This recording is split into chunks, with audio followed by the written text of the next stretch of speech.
ট্যাংরা মাছ রান্না করব। ট্যাংরা মাছ বাজার দিয়ে কেটে আনা হয়েছে, খুব ভালো করে আগে একটু নুন মাখিয়ে রেখেছিলাম, তারপরে ট্যাংরা মাছটাকে কষলে কষলে অনেকবার ধুয়ে নিয়েছি।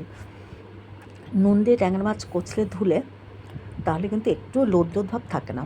ট্যাংরা মাছটা মাখার সময় আমি অর্ধেকটা পাতিলেবু দিয়েছি, একটু সর্ষের তেল নুন হলুদ মেখে ট্যাংরা মাছটাকে কিছুক্ষণ জন্য রেখে দিয়েছি। আর দুটো মিডিয়াম সাইজের আলু কেটে নিয়েছি। কড়াই গরম হয়ে গেছে, কড়াই বসিয়ে দিয়েছিলাম, বেশ পরিমাণ মতন একটু তেল দিয়ে দিয়েছি।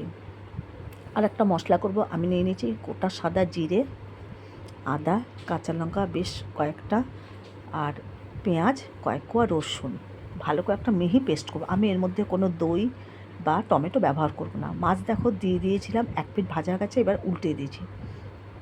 মাছগুলো কিন্তু একদম বেশি ছোট নয়, মোটামুটি একটা সাইজের আছে।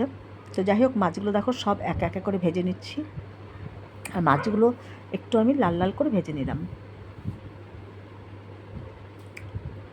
আর এই লাস্ট 3টে মাছ হয়ে গেলে আমার মাছ ভাজা কিন্তু কমপ্লিট হয়ে যাবে। মাছ ভেজে তারপর ওই তেলের মধ্যেই সাদা জিরে আর একটা শুকনো লঙ্কা ফাটিয়ে দিলাম। ফোড়নটা ভাজা ভাজা হলে যে মশলাটা করে রেখেছি সেই মশলাটা তেলের মধ্যে দিয়ে ভালো করে কষাতে হবে। তার আগে আমি আলুটা ওই তেলের মধ্যে একটু ভেজে নিচ্ছি লাল লাল করে। আলুটা লাল লাল করে ভেজে নেওয়ার পরে তারপরে আমি মশলাটা দিয়ে আলুর সঙ্গে একবারে কষিয়ে নেব। আলুটা ভাজার সময় একটু আমি নুন দিয়ে দিচ্ছি, তাহলে আলুটা খেতে খুব ভালো লাগবে, আলুর ভেতরে পুরো নুনটা ঢুকে যাবে। আমি কিন্তু টমেটো বা দই টই কিছু ব্যবহার করলাম না। এইভাবে আমি মশলা দিয়ে কষিয়ে ভালো করে একটু মাখা মাখা করে মাছটা রান্না করব।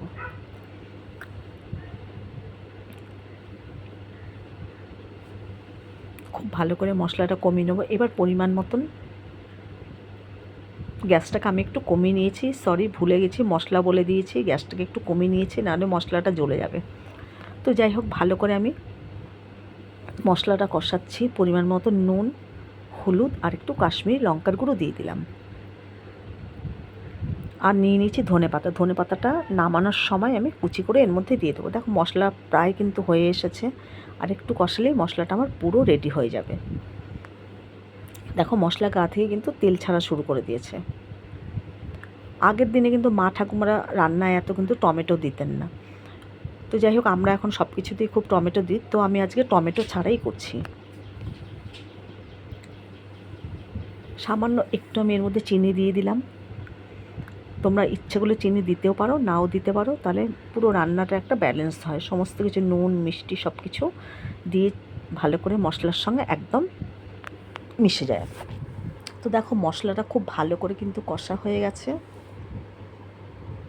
এবার আমি পরিমাণ মতন জল দেব, খুব বেশি কিন্তু ঝোল করব না, যেন আলুটা তো প্রায় সিদ্ধ হয়েই গেছে আর লাল করে আমার মাছ ভাজা আছে। পরিমাণ মতন আমি অল্প করে জল দেব, আর মাছটাকে এর মধ্যে দিয়ে বেশিক্ষণ আর করতে হবে না, কিছুক্ষণ করে নিলেই হয়ে যাবে আমার মাছের ঝাল।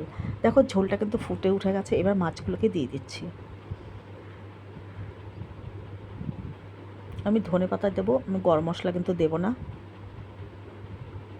তোমরা ইচ্ছে করলে দুটোই দিতে পারো, একটু গরম মশলাও দিতে পারো, ধনেপাতাও দিতে পারো। তো আমি গরম মশলায় স্কিপ করছি, আমি ধনেপাতা দিয়ে একদম মাখা মাখা অবস্থায় নামিয়ে ফেলবো। দেখো ধনেপাতাটা আমি কুচি করে নিয়েছি।